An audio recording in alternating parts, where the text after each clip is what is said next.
Good morning बच्चों। बच्चों, आज हम रामचंद्र द्विवेदी जी द्वारा लिखित साबरमती के संत कविता पढ़ने वाले हैं। बच्चों, इसके पहले के क्लास में हमने कवि रामचंद्र द्विवेदी जी अर्थात उर्फ प्रदीप जी के बारे में हमने जानकारियाँ हासिल की। आज हम उनकी यह कविता साबरमती के संत के ऊपर सस्वर वाचन करेंगे, कठिन शब्दों का अर्थ जानेंगे, उसमें निहित भावों को समझेंगे तथा अपने जीवन में उस भाव को उतारेंगे। तो सभी अपने अपने किताब खोल लें। पेज नंबर है 138, पृष्ठ संख्या 138। अर्थात यह कविता साबरमती के संत यानी साबरमती एक आश्रम है, उस आश्रम के एक संत हैं जिनका नाम है, हम सभी लोग पहचानते हैं उन्हें, जिन्हें हम बापू कहकर संबोधित करते हैं, यानी बापू अर्थात महात्मा गांधी। सबसे पहले मैं यह बताना चाहूँगा कि हमारा देश जो आज स्वाधीनता का जीवन जी रहे हैं, स्वाधीनता का सांस ले रहे हैं, वह महात्मा गांधी जी के ही बदौलत ले पा रहे हैं। उनके व्यक्तित्व के ऊपर ही यह कविता लिखी गई है, जो कि साबरमती के एक संत है। संत यानी एक साधु भी कह सकते हैं, सन्यासी भी कह सकते हैं, है ना। सिर्फ पीला वस्त्र या दाढ़ी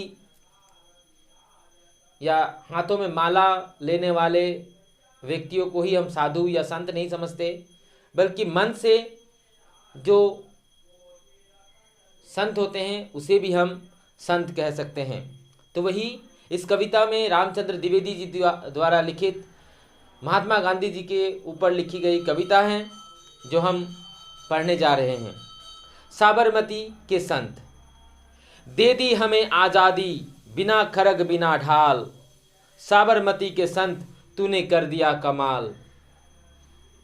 आंधी में जलती रहे आंधी तेरी मसाल, साबरमती के संत तूने कर दिया कमाल। यहाँ कवि रामचंद्र द्विवेदी जी उर्फ प्रदीप जी ने बताना चाहते हैं कि महात्मा गांधी जो कि ऐसे अनोखे संत थे जिन्होंने बिना हथियार बिना गोला बारूद के ही उन्होंने अपने देश को, हमारे देश को स्वतंत्र दिलाने में जो स्वतंत्रता सेनानी के रूप में जो उन्होंने अपना भूमिका निभाया है वह सराहनीय है। कहने कि वे दे दी हमें आज़ादी बिना खरग बिना ढाल, साबरमती के संत तूने कर दिया कमाल। कहने कि जिन्होंने, गांधी जी ने ऐसे अनोखे संत थे जिन्होंने बिना हथियार बिना ढाल के यानी गोला बारूद के ही उन्होंने अहिंसा रूपी अस्त्र से, उनका जो प्रमुख नीति जो था वह था अहिंसा, है ना। यानी उन्होंने अहिंसा रूपी अस्त्र से ही विदेशी शासन के चंगुल से अपने देश को स्वतंत्र करवा दिए, स्वाधीनता दिला दिया। यही वे चमत्कार है जिन्होंने हमारे देश को चैन की सांस लेने का जो सुयोग हमें प्रदान किया है।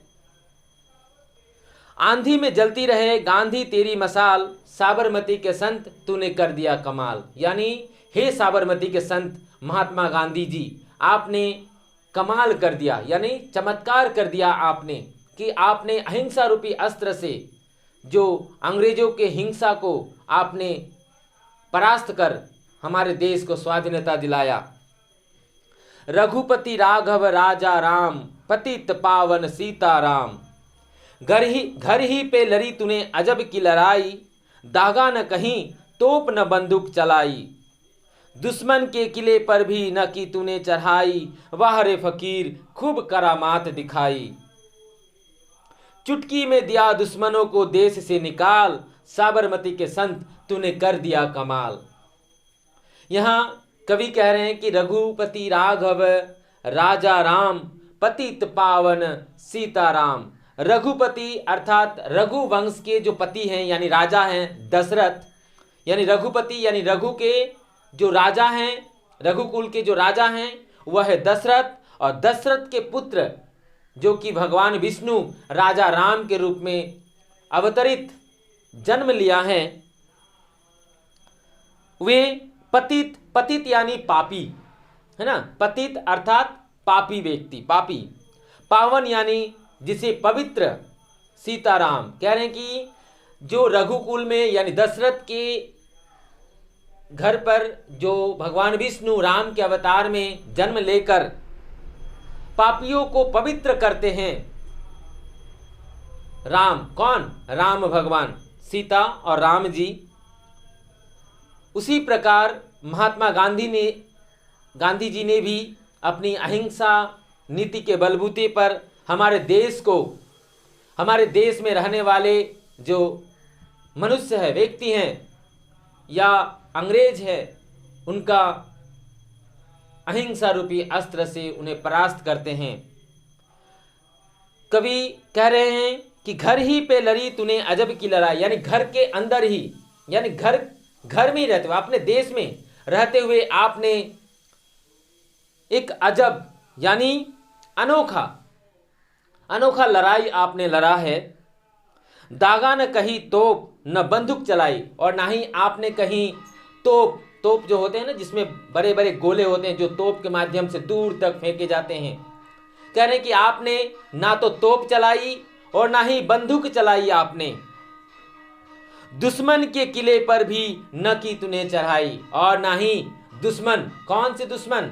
वही अंग्रेज, फिरंगी जिसे हम कहते हैं, है ना।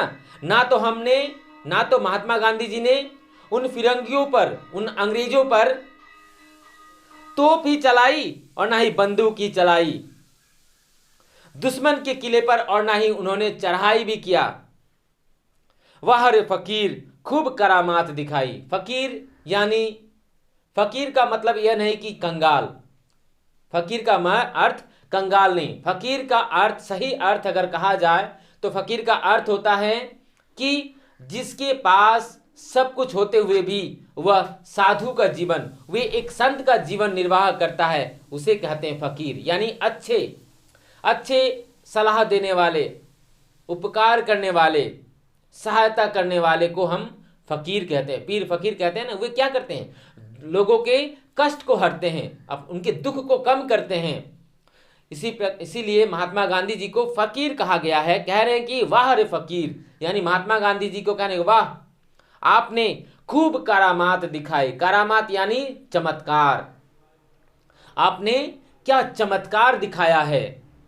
चुटकी में दिया दुश्मनों को देश से निकाल। कह रहे हैं कि चुटकी में, यानी ना तो बंदूक से और ना ही गोला बारूद से और ना ही तलवार से, उन्होंने अपने अहिंसा नीति के बल पर, अहिंसा रूपी अस्त्र के बल पर, आपने जो भारत देश के दुश्मन थे यानी अंग्रेज, फिरंगी, उन्हें अपने देश से निकाल फेंके। साबरमती के संत तूने कर दिया कमाल। यानी हे महात्मा गांधी जी, साबरमती के संत, आपने यह कमाल कर दिया कि जहां एक तरफ बंदूक वाले, वहीं दूसरी तरफ आपने अहिंसा नीति के बल पर आपने उन्हें परास्त कर दिया। यह सराहनीय है, यह आप ही जैसे व्यक्ति कर सकते हैं। शतरंज बिछाकर बैठा था यहीं पे जमाना, लगता था मुश्किल है फिरंगी को हटाना। टक्कर था बड़े जोर का, दुश्मन भी था जाना, पर तू भी था बापू बड़ा उस्ताद पुराना। मारा वो दाव कसके उल्टी, भी न चली चाल, साबरमती के संत तूने कर दिया कमाल। प्रस्तुत पंक्ति में कवि रामचंद्र द्विवेदी जी उर्फ प्रदीप जी ने यह कहना चाहते हैं कि शतरंज बिछाकर बैठा था यहीं पे जमाना। अंग्रेजी जाति को भारत के बाहर निकालना प्राय असंभव था, क्योंकि अंग्रेज भारत पर कब्जा करके यहीं पर बस गए थे, यहीं पर अपना सिंहासन बना लिए थे। वे भारतवासियों पर हुकूमत चला रहे थे। कहने की शतरंज बिछाकर बैठ गए, यानी वह अपने जाल, उस शतरंज के जाल बिछाकर, यानी भारतवर्ष में उन्होंने शतरंज का जाल बिठाकर यहीं पर वे जम गए थे। कौन? ब्रिटिश, अंग्रेज, फिरंगियां। वे यहीं पर बैठ गए थे अपना राजत्व चलाने के लिए, अपना शासन चलाने के लिए, हुकूमत चलाने के लिए। लगता था मुश्किल है फिरंगी को हटाना।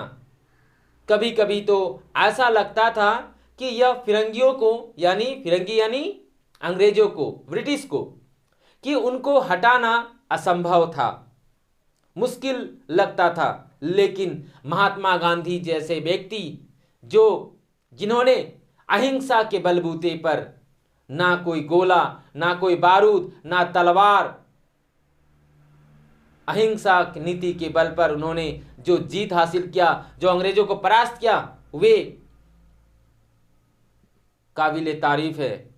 इसीलिए कह रहे हैं कि उन्हें अंग्रेजों को हटाना काफी मुश्किल महसूस हो रहा था, मुश्किल प्रतीत हो रहा था। टक्कर था बड़े जोर का, दुश्मन भी था जाना। और दुश्मन भी जो थे, दुश्मन यानी अर्थात कौन?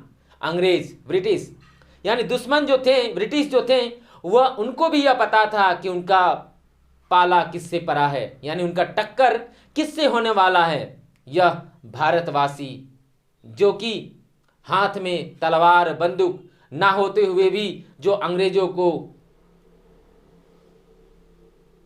हमारे देश से हटाया है, वह दुश्मन भी जानते थे कि उनमें कितना बल है।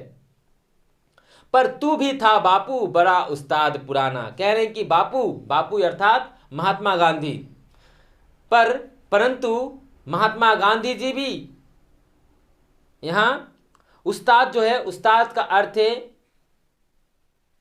गुरु है ना, यानी खिलाड़ी भी कह सकते हैं। यानी महात्मा गांधी जी भी कोई कच्चे खिलाड़ी नहीं थे, वह भी शतरंज के खिलाड़ी ही थे। वे ऐसे चाल चलें कि मारा हुआ दाव किसके उल्टी भी न चली चाल। कह रहे कि उन्होंने ऐसा दाव यानी ऐसा पेच या ऐसे चाल चले जिससे अंग्रेजों का उल्टा चाल भी परास्त हो गए। साबरमती के संत तूने कर दिया कमाल। कह रहे हैं कि हे साबरमती के संत, यानी साबरमती एक आश्रम है, जिस आश्रम के एक संत थे महात्मा गांधी, उन्होंने कमाल कर दिया कि अंग्रेज जैसे फिरंगियों को उन्होंने अपने चाल से, अपने गुण से उन्हें शतरंज के खेल में भी उन्हें हरा देते हैं, उनका छक्के छुड़ा देते हैं। ना तो वे अस्त्र लेते हैं और ना ही शस्त्र से, बल्कि उन्होंने अपने अहिंसा रूपी नीति, अहिंसा रूपी अस्त्र से उन्होंने अंग्रेजों को भी झुका दिया, अपने देश से निकाल फेंके। दूसरी पंक्ति जो है, जब जब तेरी बिगुल बजी जवान चल पड़े, मजदूर चल पड़े किसान चल पड़े, हिंदू मुसलमान सिख पठान चल पड़े, कदम पे तेरा कोटि कोटि प्राण चल पड़े, फूलों के सजे छोर के दौर जवाहरलाल, साबरमती के संत तूने कर दिया कमाल। इस प्रस्तुत पंक्ति में रामचंद्र द्विवेदी जी उर्फ प्रदीप जी कह रहे हैं कि जब जब तेरी बिगुल बजी जवान चल पड़े। बिगुल, यहां इस लाइन में जो बिगुल शब्द आया है, बिगुल का अर्थ है कि युद्ध भूमि में युद्ध से पहले बजाए जाने वाले एक वाद्य यंत्र है जिसको शंखनाद भी कह सकते हैं। जैसे कि हम लोग बच्चों श्री कृष्णा या महाभारत या रामायण जब देखते हैं तो उसमें हम देखते हैं कि रावण और राम में, या जब किसी पार्टी से दूसरे पार्टी में जब युद्ध छेड़ा जाता है तब उससे पहले एक शंख, एक हुसेल कह सकते हैं, एक नाद बजाया जाता है जिससे दोनों पार्टियों को यह समझ आ जाता है कि हाँ, युद्ध शुरू होने वाला है या युद्ध शुरू हो गया। जब तक शंख ध्वनि न बजे, अगर उससे पहले युद्ध छेड़ दिया जाए तो उसे कहा जाता है धोखा, है ना, धोखा कहा जाता है। इसलिए दोनों पार्टियां सामने सामने खड़े रहते हैं, तब शंख ध्वनि दिया जाता है, तभी दोनों युद्ध के लिए तैयार होते हैं। उसे कहते हैं हिम्मत की लड़ाई। तो कह रहे हैं कि जब जब तेरी बिगुल बजी जवान चल पड़े। कह रहे हैं कि जब जब महात्मा गांधी ने आवाज दिया, महात्मा गांधी ने देशवासियों को बुलाया, तब मजदूर चल पड़े, किसान चल पड़े। तब जो मजदूर थे, जो डेली लेबर थे, जो दिन मजूर करके अपना जीवन यापन करते थे, वे भी उनके पीछे पीछे उनके साथ दे चले। मजदूर ही नहीं बल्कि किसान भी चल पड़े। किसान यानी जो खेती बाड़ी काम करते हैं, है ना, चावल, धान, गम, आख, ईख या फिर और भी बहुत सारे सब्जियों के जो किसान थे, वह भी महात्मा गांधी के साथ उठ खड़े हुए और उनके साथ चल पड़े। और सिर्फ मजदूर और किसान ही नहीं बल्कि हिंदू, मुसलमान, सिख, पठान सभी चल पड़े। तब ना तो हिंदू और ना ही मुसलमानों ने अकेले वहाँ महात्मा गांधी के साथ दिया, बल्कि इस देश में रहने वाले प्रत्येक जाति धर्म के लोगों ने महात्मा गांधी के साथ देते हुए अपने देश की रक्षा किया, जिसमें हिंदू भी थे, मुसलमान भी थे, सिख भी थे और ईसाई भी थे, यानी पठान भी थे। यानी सभी लोगों ने कदम से कदम मिलाकर महात्मा गांधी के साथ देते हुए उनका विरोध किया, उनको परास्त किया। कदम पे तेरा कोटि कोटि प्राण चल पड़े। कोटि कोटि यानी करोड़ों लोग, कि उनके कदम पर, यानी महात्मा गांधी के कदम के साथ कदम मिलाकर कोटि कोटि करोड़ों करोड़ों लोग उनके पीछे चल पड़े। वे कहते हैं आज आंदोलन करना है, सभी लोग बिना सोचे समझे उनके साथ उठ खड़े होते। अर्थात महात्मा गांधी ऐसे लीडर थे, ऐसे व्यक्ति थे जिनके व्यक्तित्व को हम भली भांति जानते हैं, उनके आदर्श को हम मानते हैं। उन्हीं के आदर्श को मानते हुए जो किसान हैं, किसान भाई हैं, जो मजदूर भाई हैं, जो हिंदू है, मुसलमान हैं, सिख हैं, पठान हैं, सभी उनके साथ कदम से कदम मिलाकर करोड़ों लोगों में चल पड़े। फूलों के सेज छोड़ के दौड़े जवाहरलाल। पंडित जवाहरलाल जो थे वे भी अपने आराम जीवन छोड़कर वे भी अपने देश को स्वतंत्र कराने के लिए, स्वाधीनता दिलाने के लिए वे महात्मा गांधी के साथ जुट खड़े हुए। साबरमती के संत तूने कर दिया कमाल। यानी साबरमती के संत महात्मा गांधी, आपने चमत्कार कर दिया, कमाल कर दिया।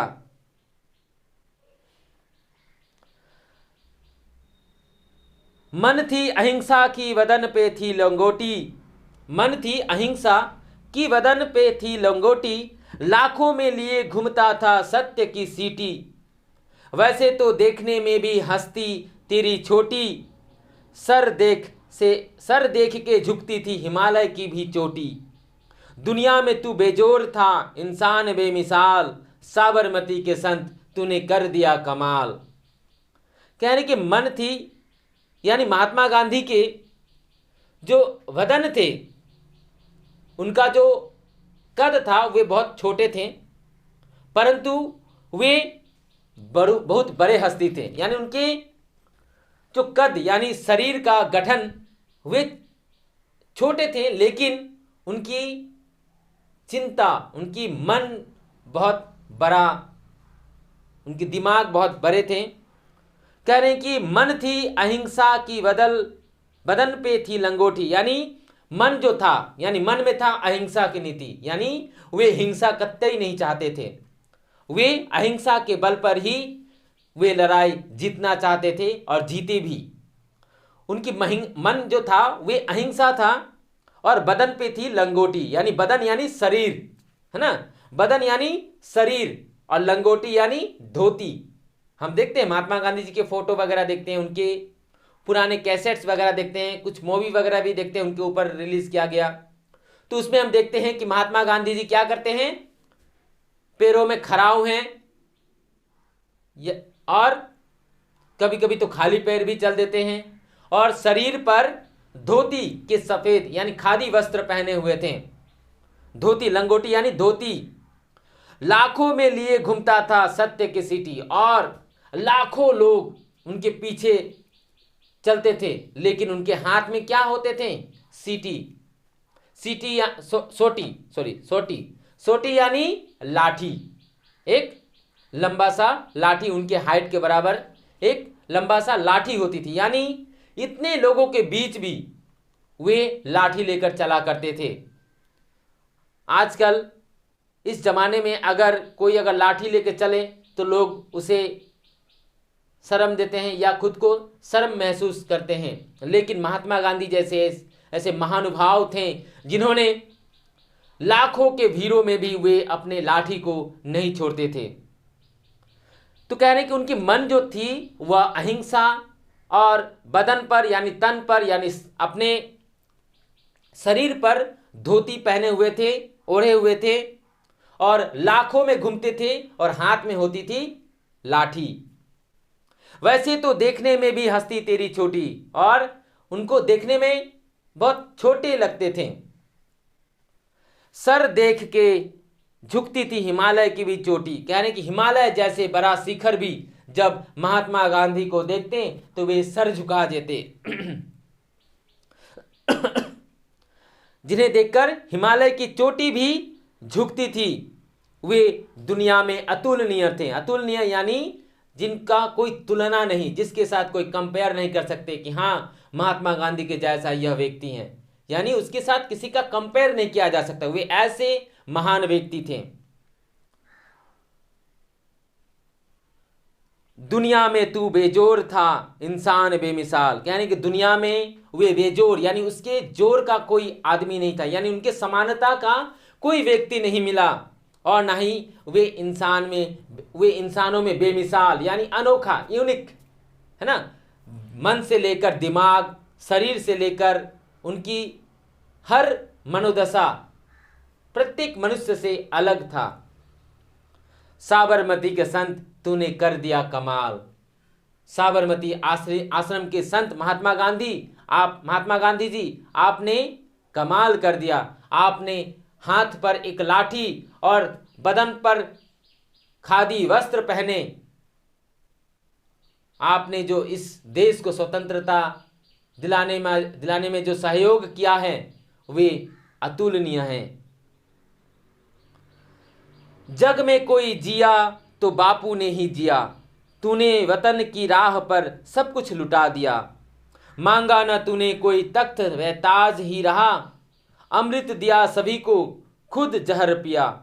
जिस दिन तेरी चिता जली रोया था महाकाल, साबरमती के संत तूने कर दिया कमाल। कहने की गांधी जी अपने सत्कार्यों और महान आदर्शों के कारण महात्मा हो गए। यानी महात्मा किसे कहे जाते हैं? महात्मा का मैं संधि विच्छेद करके दिखाता हूं। जैसे महात्मा है ना, महात्मा का अगर हम संधि विच्छेद करते हैं तो महाजुग आत्मा, है ना। महा यानी बड़ा, श्रेष्ठ अथवा बड़ा, महा। आत्मा यानी मनुष्य अथवा इंसान या व्यक्ति भी कह सकते हैं, है ना, पवित्र आत्मा। इसीलिए आत्मा तो सभी हैं, मैं भी एक आत्मा हूं, मैं भी इंसान हूं, मेरे भी दो हाथ हैं, गांधी जी के भी दो हाथ हैं, हमारे सबके दो दो हाथ हैं। लेकिन इतना सब होने के बावजूद भी इन्हें महात्मा उपाधि क्यों दिया गया? महात्मा उन्हें किसने उन्हें उपाधि दिया था? महात्मा गांधी। उनका नाम तो था मोहनदास करमचंद गांधी, लेकिन उन्हें महात्मा कहकर किसने सबसे पहले पुकारा था? और तभी से उनके नाम के आगे महात्मा, यानी वे जब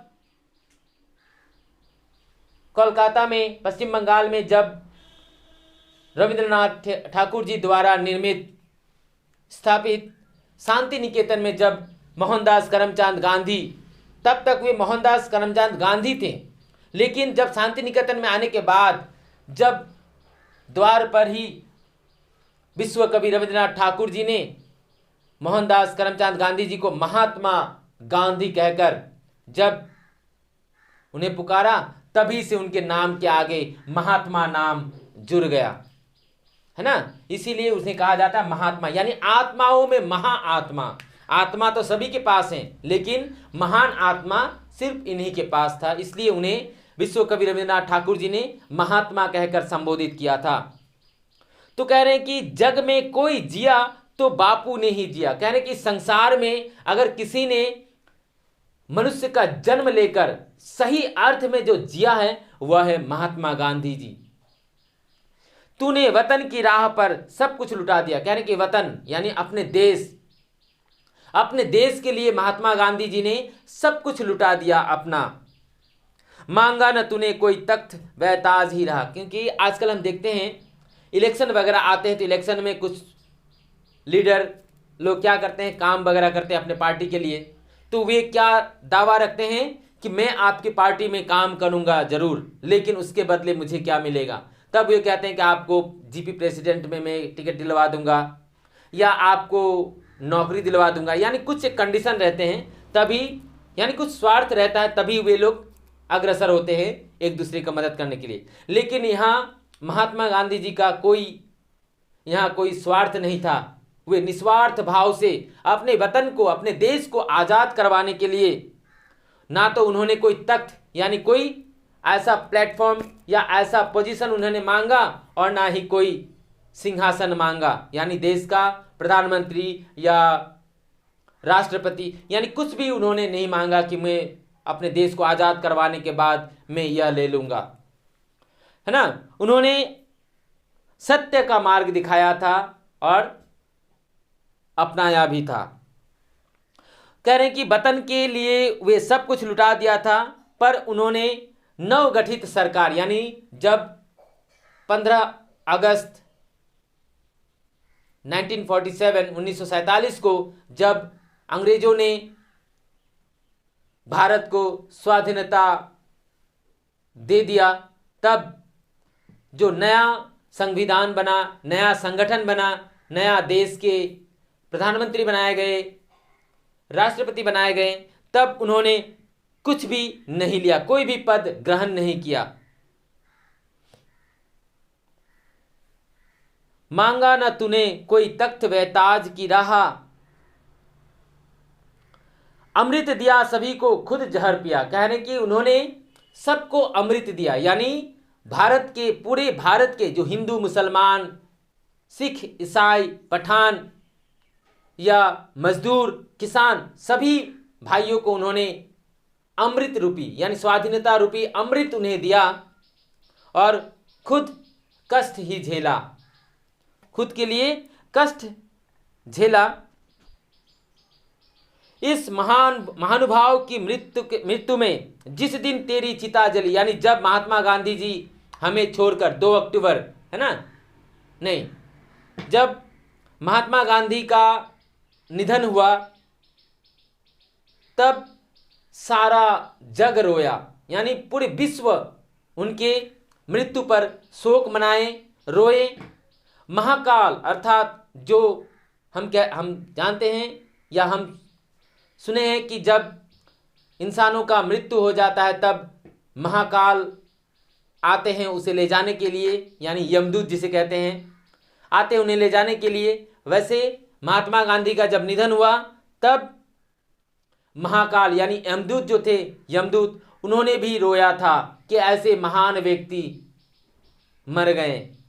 साबरमती के संत यानी महात्मा गांधी, साबरमती के जो संत हैं महात्मा गांधी, तूने कर दिया कमाल, आपने कमाल कर दिया। तो बच्चों इस कविता में अर्थात साबरमती के संत कविता में रामचंद्र द्विवेदी जी उर्फ प्रदीप जी ने यह बताना चाहते हैं कि हमें महात्मा गांधी के आदर्शों पर चलना जरूरी है। महात्मा गांधी के 3 बंदर हम लोग जानते हैं कि बुरा मत देखना, बुरा मत सुनना और बुरा मत बोलना, है ना। उनका और एक नीति है कि कोई अगर तुम्हें एक थप्पड़ जड़ देते हैं तो तुम्हें दूसरे गाल भी दे देना चाहिए, है ना। तो इस प्रकार इस कविता में, साबरमती के संत कविता में रामचंद्र द्विवेदी जी ने कहा है इस कविता के माध्यम से कि जहां अंग्रेजों के हाथों में बंदूक तलवारें होते थे, वहीं महात्मा गांधी जी ने अपने हाथ पर सिर्फ एक लाठी के सहारे और अपने अहिंसा नीति के जो अस्त्र हैं उनके सहारे अंग्रेजों को भी उन्होंने परास्त कर दिया। हमें भी अपने जीवन में अहिंसा के नीति को पालन करनी चाहिए, अपनाना चाहिए।